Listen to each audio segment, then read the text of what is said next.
राजभर बिहार का बदला यूपी भी लेंगे? क्या 2027 के चुनाव में अलग हो जाएगी भाजपा और सुभाषपा की राहें?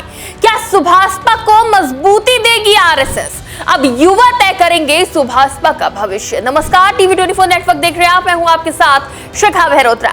देश में एक आरएसएस है, राष्ट्रीय स्वयंसेवक संघ, जो देश हित की बात करती है मगर राजनीतिक रूप से भाजपा का समर्थन करती है। ऐसे में सुभाषपा प्रमुख ओपी राजभर ने भी अपनी एक आरएसएस का गठन कर दिया है। उत्तर प्रदेश सरकार में मंत्री और सुहेल देव भारतीय समाज पार्टी के अध्यक्ष ओपी राजभर प्रदेश में अपनी सेना को खड़ी करने को लेकर चर्चा में आ गए हैं। उन्होंने आरएसएस का गठन किया है। हालांकि ये राष्ट्रीय स्वयंसेवक संघ नहीं है, बल्कि ये है राष्ट्रीय सुहेल देव सेना। ये सेना केवल नाम की नहीं है, इस सेना की वर्दी भी निर्धारित की गई है।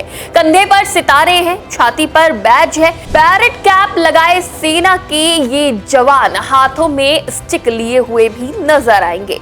कंधे पर सितारे उनकी रैंक के हिसाब से लगाए जाएंगे। राजभर के इस कदम की अब खूब चर्चा हो रही है। 2027 में यूपी में चुनाव है और सभी जानते हैं कि भाजपा को आरएसएस का कितना समर्थन मिलता है। और अब ओपी राजभर ने जब युवाओं की फौज खड़ी की तो सभी सोच में पड़ गए कि इसका असली मकसद क्या है। क्या राजभर भाजपा को टक्कर देना चाहते हैं? युवाओं को अपनी पार्टी से जोड़ने की कोई रणनीति है?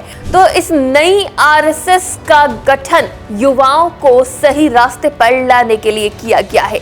यूपी सरकार में मंत्री ओम प्रकाश राजभर का कहना है कि गांवों के युवाओं को कौशल विकास के रास्ते पर ले जाने में ये सेना मदद करेगी। गमछा और पीली टी शर्ट पहनकर लोग चल रहे थे, अब इन्हें हम आधिकारिक तौर पर लॉन्च कर रहे हैं। हमने इन्हें वर्दी दी है। सभी जवानों को पार्टी की तरफ से आई कार्ड जारी किया जा रहा है। नीली वर्दीधारी सेना के लोगों को कमांडर, सीओ, डीएसपी, एसआई और इंस्पेक्टर जैसे पदनाम भी दिए गए हैं।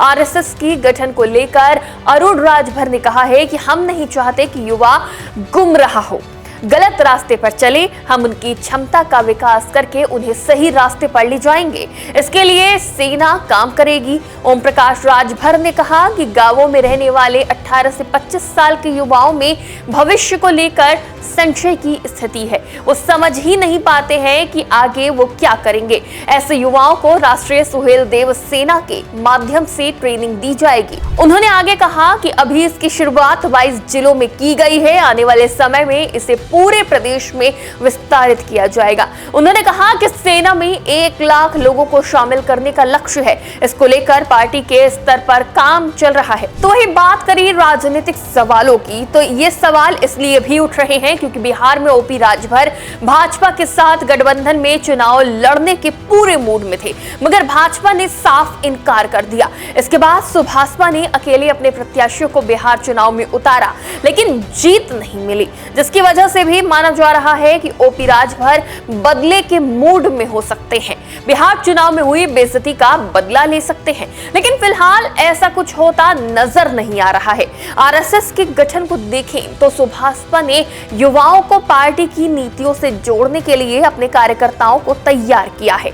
उन्हें प्रशिक्षण और वर्दी देकर सुभाषपा का औपचारिक सिपाही बनाया है, जो पार्टी की नीतियों को जन जन तक पहुंचाएगा और पार्टी को मजबूत करने में महत्वपूर्ण भूमिका अदा करेगा।